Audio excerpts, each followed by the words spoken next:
So good morning guys. तो चलिए start करते हैं 11 फरवरी के इंपॉर्टेंट करंट अफेयर्स को। तो इस प्रश्न में आपसे पूछ रहे हैं, अभी हाल ही में भारत ने भूकंप द्वारा प्रभावित तुर्की और सीरिया की मदद के लिए कौन सा अभियान शुरू किया या कौन सा ऑपरेशन शुरू किया? तो आंसर होगा ऑपरेशन दोस्त। तो अभी तुर्की और सीरिया में आपने पढ़ा होगा 7.8 तीव्रता का भूकंप आया। इसमें लगभग 15,000 से ज्यादा लोगों की मौत हो चुकी है। और तुर्की नाम आपने सुना होगा, वैसे तो इसने अपना नाम बदल के तुर्की कर लिया।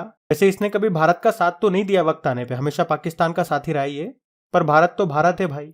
भारत ने भी अपना बड़ा दिल दिखाते हुए कह दिया कि कोई बात नहीं, तुम भी हमारे दोस्त हो, और मदद के लिए दौड़ पड़ा। और वहां पे मदद के लिए हमने ऑपरेशन दोस्त शुरू किया। अब इसमें क्या होगा, वहां पे हम हॉस्पिटल्स बनाएंगे और बचाव कार्यों को वहां पे तैनात किया जाएगा और सभी को ले जाया जाएगा। कौन से विमान से, ये भी ध्यान रख लो, C-17 विमान से। हमारा जो C-17 विमान है वो। तो ये आप याद रखना, ये एग्जाम में डेफिनेटली आपसे पूछा जाएगा। उस ऑपरेशन का नाम क्या है? ऑपरेशन दोस्त है। कुछ और भी ऑपरेशन जो आपके न्यूज में रहे, पहले मैं आपको उनको बताता हूं। जैसे कि ऑपरेशन देवी शक्ति, और ये ऑपरेशन देवी शक्ति और ये ऑपरेशन गंगा, ये दोनों के दोनों एग्जाम में आए हुए प्रश्न हैं। अफगानिस्तान में फंसे हुए भारतीयों को वापस लाने के लिए चलाया था ऑपरेशन देवी शक्ति। और उसी तरह से जब यूक्रेन और रशिया का युद्ध हुआ था तो यूक्रेन में फंसे हुए भारतीयों को वापस लाने के लिए हमने ऑपरेशन गंगा चलाया था। वैसे ऑपरेशन मैत्री भी आपने पढ़ा होगा। 2015 में नेपाल में जब भूकंप आया था तब भारत ने ऑपरेशन मैत्री चलाया था मदद के लिए। और एक ऑपरेशन राहत भी आपने सुना होगा। यमन का जो गृह युद्ध है उसमें भारतीयों और दूसरे देशों के नागरिकों को यमन से बचाने के लिए, वहां से वापस निकालने के लिए ऑपरेशन राहत चलाया था भारत ने। एक वंदे भारत मिशन भी है। 2020 में कोरोना वायरस के कारण दूसरे देशों में फंसे भारतीयों को निकालने के लिए हमने वंदे भारत मिशन चलाया था। अच्छा, भूकंप की बात है तो भूकंप की जो तीव्रता है वो किस में मापते हैं? सिस्मोग्राफ पे। और भूकंप के अध्ययन को क्या कहते हैं? सिस्मोलॉजी कहा जाता है। अच्छा, पृथ्वी की सतह से नीचे वो स्थान जो कि भूकंप का केंद्र होता है उसको क्या कहते हैं? हाइपोसेंटर कहा जाता है। और इसे रिएक्टर स्केल में मापा जाता है। अब दो देशों के नाम यहाँ पे न्यूज में है, तो यहां से स्टैटिक प्रश्न बनेंगे आपके।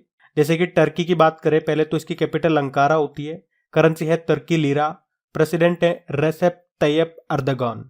और यहां से एक प्रश्न बताता हूं जो राजस्थान ग्राम विकास अधिकारी के पेपर में प्रश्न पूछा गया था कि अनातोलिया का पठार ये कहां पर है?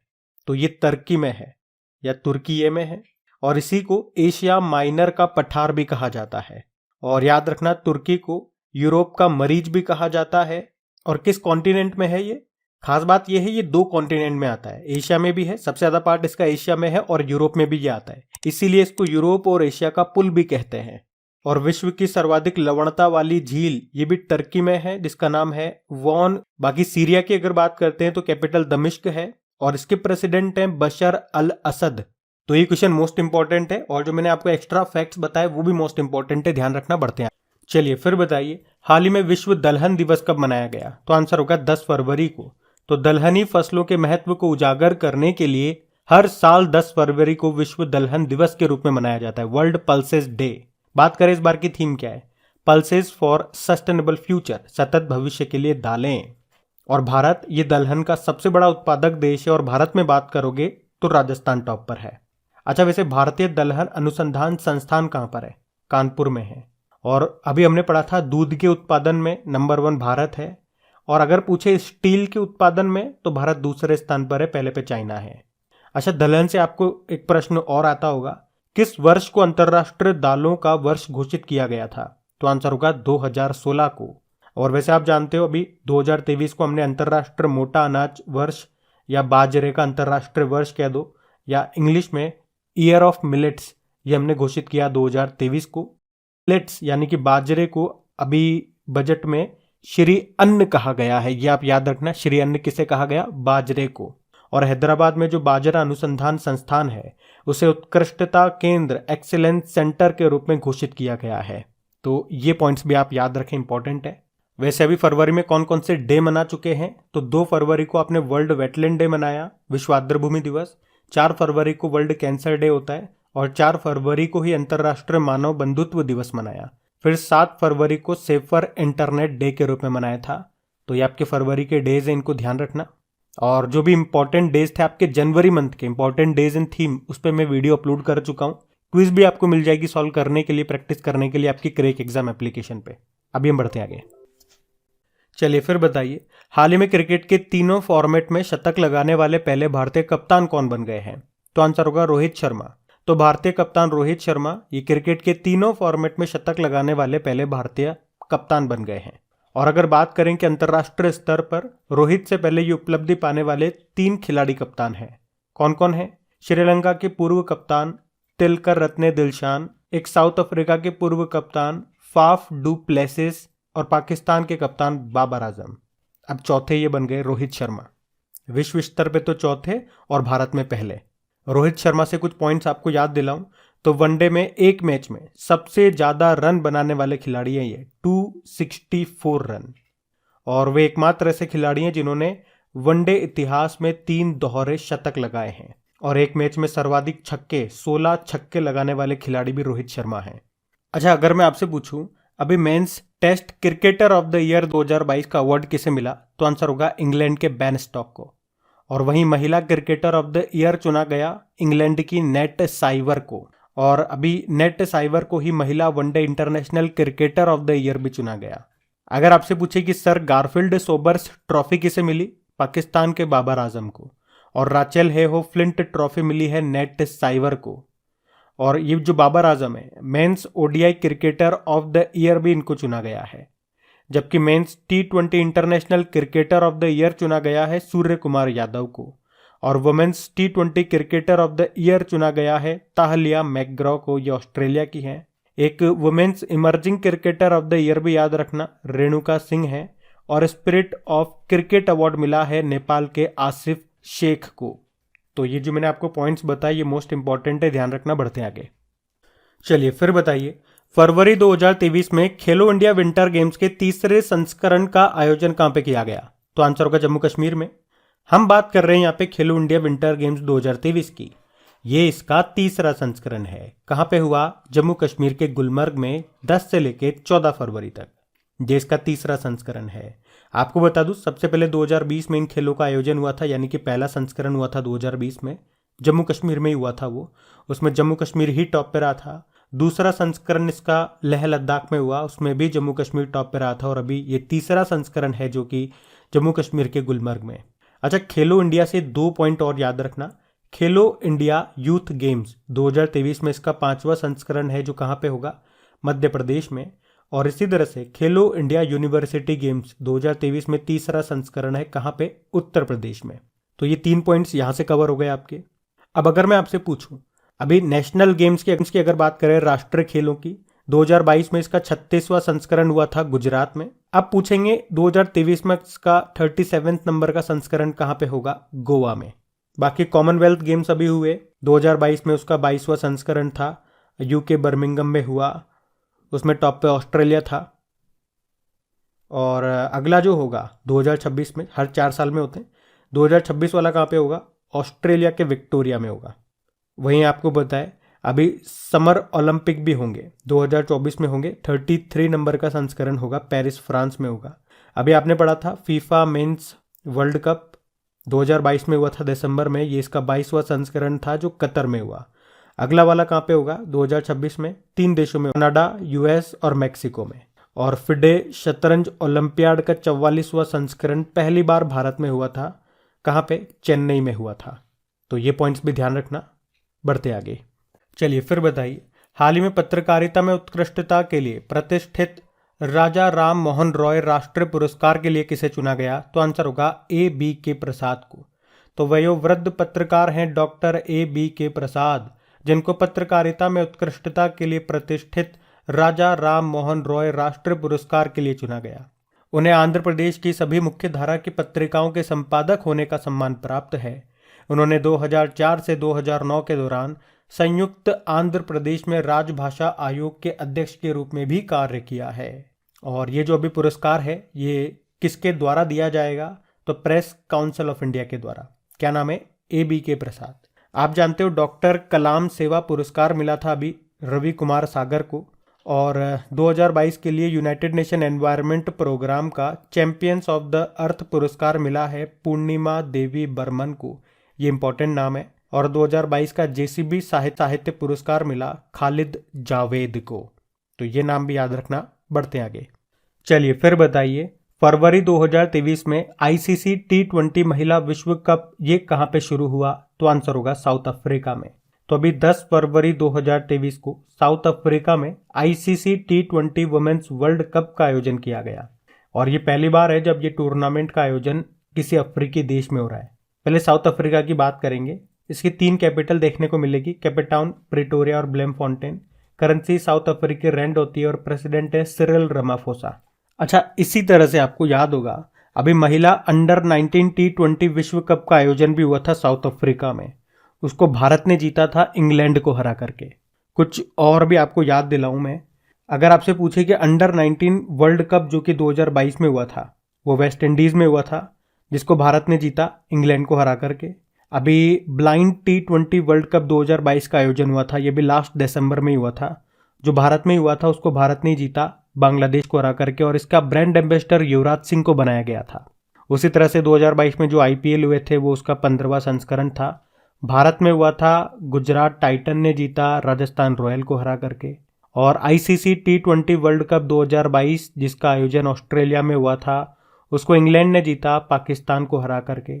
और अगर पूछे कि ICC women's cricket world cup 2022 जो कि न्यूजीलैंड में हुआ था उसको ऑस्ट्रेलिया ने जीता इंग्लैंड को हरा करके। और आपको बताया 2022 में जो एशिया कप हुआ था पुरुषों का यूनाइटेड अरब अमीरात में हुआ था उसको श्रीलंका ने जीता था पाकिस्तान को हरा करके।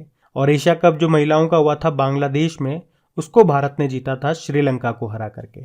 बाकी आईसीसी के बारे में आप जानते ही हो, इंटरनेशनल क्रिकेट काउंसिल, इसकी स्थापना होती है 1909 में। हेडक्वार्टर दुबई यूएई में है। सीईओ जॉफ लार्डिस हैं और चेयरमैन है ग्रेग बार्कले। ध्यान रखना, ये बढ़ते आगे।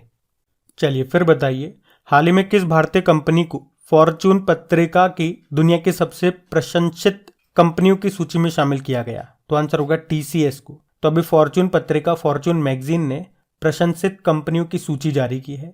इसमें उन कंपनियों को रखा गया है जिनकी वाकई में प्रशंसा होनी चाहिए, उन्होंने अच्छा काम किया है। जैसे उन्होंने कॉरपोरेट सोशल रेस्पॉन्सिबिलिटी यानी कि सामाजिक जिम्मेदारी को अच्छा तरह से निभाया है, उन्होंने मैनेजमेंट के ऊपर काम किया, क्वालिटी में सुधार किया, टैलेंट जो होता है उसे तवज्जो दिया। तो इन सब के आधार पर यह रैंकिंग जारी की गई। बात करोगे इस लिस्ट में टॉप पर कौन है? एप्पल कंपनी है और भारत की तरफ से इसमें टीसीएस को शामिल किया गया है। अच्छा, इसी तरह से 2 करंट अफेयर्स के प्रश्न मैं आपसे पूछूंगा। एक तो बड़ा सिंपल सा प्रश्न है कि टाइम मैगजीन ने 2022 का पर्सन ऑफ द ईयर किसे चुना था? तो आप बता दोगे यूक्रेन के प्रेसिडेंट व्लादिमीर ज़ेलेंस्की को। दूसरा प्रश्न देखते हैं कौन कौन उत्तर कर पाते हैं कि टाइम मैगजीन की वर्ल्ड्स ग्रेटेस्ट प्लेस ऑफ 2022 में भारत के किन 2 स्थानों को शामिल किया गया था? वैसे डेली करंट अफेयर्स आप हमारा देखते होंगे तो मैं आपको कई बार रिवाइज करा चुका हूं, फिर भी मैं जानना चाहूंगा आप में से किस किस को इसका उत्तर पता है। वैसे मैं आपको बता देता हूं, इसका उत्तर होगा केरल और अहमदाबाद। ध्यान रखना, ये बढ़ते हैं आगे। चलिए फिर बताइए, फरवरी 2023 में महाराष्ट्र सरकार ने किसे 2022 के लिए महाराष्ट्र भूषण पुरस्कार से सम्मानित किया? तो आंसर होगा अप्पा साहेब धर्माधिकारी को। तो अभी महाराष्ट्र सरकार ने प्रसिद्ध सामाजिक कार्यकर्ता, उपदेशक और सुधारक जिनका नाम है अप्पा साहेब धर्माधिकारी, इनको वर्ष 2022 के लिए महाराष्ट्र भूषण पुरस्कार से सम्मानित किया है। और जो उनके पिता थे नाना साहेब धर्माधिकारी, उनको भी 2008 में तत्कालीन जो मुख्यमंत्री थे यहाँ के अशोक चौहान, उनके द्वारा इसी पुरस्कार से सम्मानित किया गया था। अप्पा साहेब की बात करें, इन्हें पद्मश्री भी मिल चुका है। कब? 2017 में। और महाराष्ट्र भूषण पुरस्कार में क्या मिलता है? एक मेडल मिलता है, एक प्रशस्ति पत्र मिलता है और 25 लाख रुपए मिलते हैं। अच्छा, आप लोग कमेंट बॉक्स में लिख के बताओ, अभी 2023 में पद्म विभूषण, पद्म भूषण और पद्मश्री कितने कितने लोगों को मिला है? और पद्म विभूषण किन किन को मिला है, इनके नाम आप लिख दो। ये सारे नाम इंपॉर्टेंट है। और पद्म सारे नाम नहीं पूछूंगा, सिर्फ एक नाम पूछूंगा जिनका हाल ही में निधन हो गया। इतना कुछ लिखने से मुझे पता चल जाएगा कि हाँ, आपका ये टॉपिक कंप्लीट है। और अगर आप इसका उत्तर नहीं दे पा रहे हो ना, तो मतलब आपका ये टॉपिक कंप्लीट नहीं है। तो भैया, यहां से आपके एग्जाम में प्रश्न आएगा। अगर आप करंट अफेयर्स देख रहे हो, पढ़ रहे हो, तो नंबर के लिए पढ़ रहे हो ना, तो ये मैं आपको बता रहा हूं, यहां से प्रश्न आएगा, ये टॉपिक कंप्लीट कर लो। ये एक टॉपिक से आपका 1 नंबर तो पक्का हो जाएगा। वैसे इसके लिए मैंने एक स्पेशल वीडियो बना दिया है, मात्र 10 मिनट का वीडियो है। अपने जीवन के 10 मिनट इसमें इन्वेस्ट करो, आपका एक टॉपिक क्लियर हो जाएगा। बाकी देखो, अगर बात करें, असम का सर्वोच्च नागरिक सम्मान असम वैभव मिला था डॉक्टर तपन सेकिया को। और 2022 का एकलव्य पुरस्कार ये मिला था, साइक्लिस्ट हैं स्वस्ति सिंह इन्हें, और फिक्की द्वारा लाइफ टाइम अचीवमेंट अवार्ड से सम्मानित किया गया था राजेंद्र पवार को। ये नाम न्यूज में थे, बढ़ते हैं आगे, ध्यान रखना। चलिए फिर बताइए, भारतीय भूवैज्ञानिक सर्वेक्षण को पहली बार भारत के किस राज्य या केंद्र शासित प्रदेश में लिथियम भंडार मिले हैं? तो आंसर होगा जम्मू कश्मीर में। तो अभी जियोलॉजिकल सर्वे ऑफ इंडिया को पहली बार भारत में लिथियम के भंडार मिले हैं। जियोलॉजिकल सर्वे ऑफ इंडिया के अनुसार जम्मू कश्मीर के रियासी जिले के सलाल हेमाना क्षेत्र में 5.9 मिलियन टन के लिथियम संसाधन पाए गए हैं। तो भारत के लिए लिथियम के भंडार बहुत ज़्यादा इंपॉर्टेंट है, क्योंकि आप जानते हो अभी सरकार इलेक्ट्रिक गाड़ियों पे जोर दे रही है, लेकिन उन्हें सस्ता नहीं कर पा रही है। सस्ता नहीं कर पा रही है तो मध्यम वर्गीय या जो गरीब लोग हैं उनके बस की बात नहीं है ये। और सस्ती क्यों नहीं होती है वो? क्योंकि उनकी जो बैटरीज होती है वहाँ पे लिथियम का इस्तेमाल होता है, लिथियम से बनती है लिथियम बैटरीज, और हमारे पास वो है नहीं लिथियम, हम उसे बाहर से आयात करते हैं, इंपोर्ट करते हैं, तो वो बहुत महंगी पड़ जाती है। तो बैटरीज ही महंगी है तो गाड़ी तो महंगी होनी है। अब ये भंडार मिले हैं तो हो सकता है इसका फर्क पड़ना चाहिए यहाँ पे, कितना पड़ता है क्या पड़ता है भविष्य में देखेंगे, लेकिन अभी भंडार मिले हैं, ये आप ध्यान रखना। कहाँ मिले हैं? जम्मू कश्मीर में। वैसे लिथियम के सर्वाधिक भंडार वाले देशों में बात करोगे तो सबसे पहले स्थान पे चिली है, दूसरे पे ऑस्ट्रेलिया है, तीसरे पे अर्जेंटीना आते हैं। अच्छा, जियोलॉजिकल सर्वे ऑफ इंडिया की बात करते हैं। स्थापना होती है 1851 में, हेडक्वार्टर कोलकाता में है और इसके डायरेक्टर जनरल है एस राजू। एक प्रश्न मैं आपसे पूछूंगा, भारत का पहला भूवैज्ञानिक पार्क, जियोलॉजिकल पार्क, ये कहाँ पे बनेगा? तो आंसर करना मध्य प्रदेश के जबलपुर के लम्हेटा गांव में। अच्छा, अगर मैं आपसे पूछूं, ध्यान से सुनना, मैं पूछ रहा हूं जियोलॉजिकल सर्वे ऑफ इंडिया, इसकी पहली महिला डायरेक्टर कौन बनी थी? तो आंसर होगा धृति बनर्जी।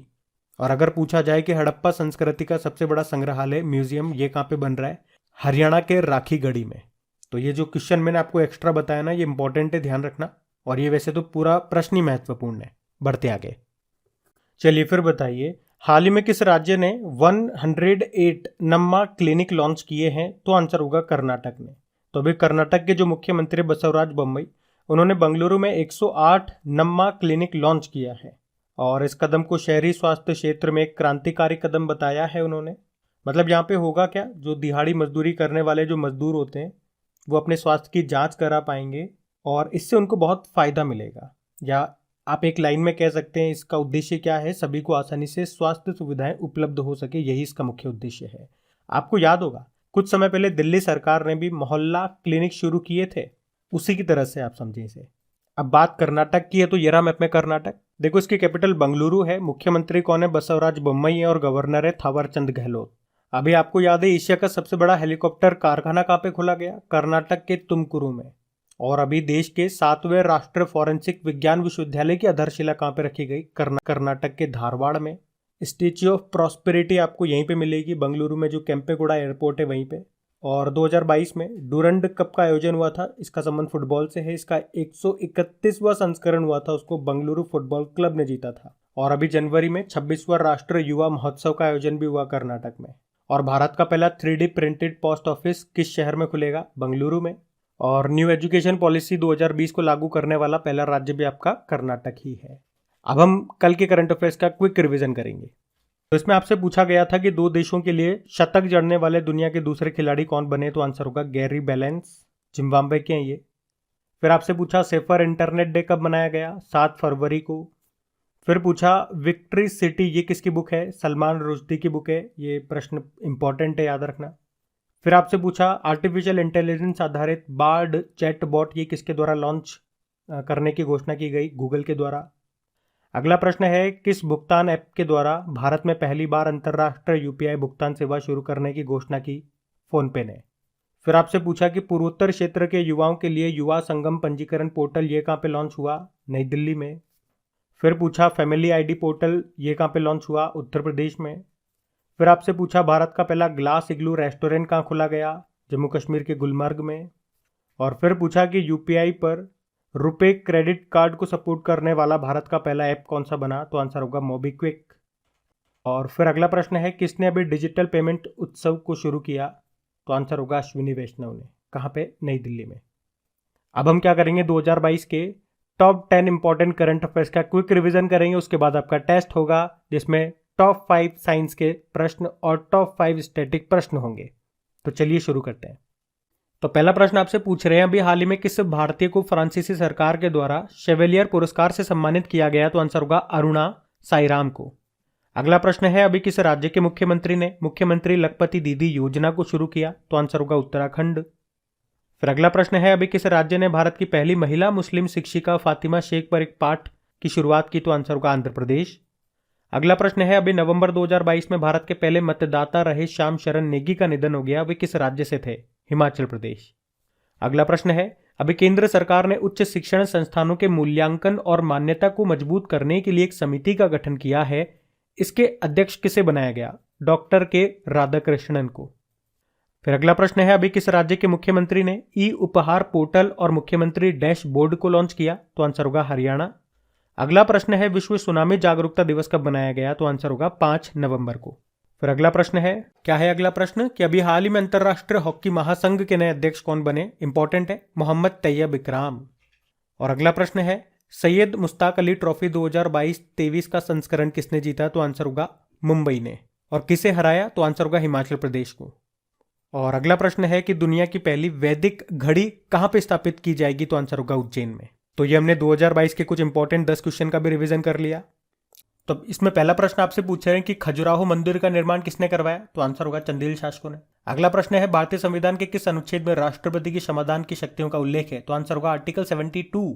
लेकिन अगर राज्यपाल की समाधान की शक्तियों की बात करोगे तो आर्टिकल 161 में है। और क्विज नहीं लगाते हो तो मैं आपको बता दूं, क्विज लगाने का फायदा यही है, वहां पे हर क्वेश्चन का, चाहे स्टैटिक प्रश्न हो चाहे साइंस के प्रश्न हो, हर प्रश्न का आपको एक्सप्लेनेशन मिलेगा। अगर कोई प्रश्न है उससे संबंधित या उससे लिंक करके कोई पॉइंट मुझे बताना है तो वहां पे एक्सप्लेनेशन में मैंने डाल दिया। जैसे यहाँ पे हमने देखा तो आपको दो चीजें एक साथ याद रखने में आसानी रहेगी। राष्ट्रपति का किस में है? 72 में है।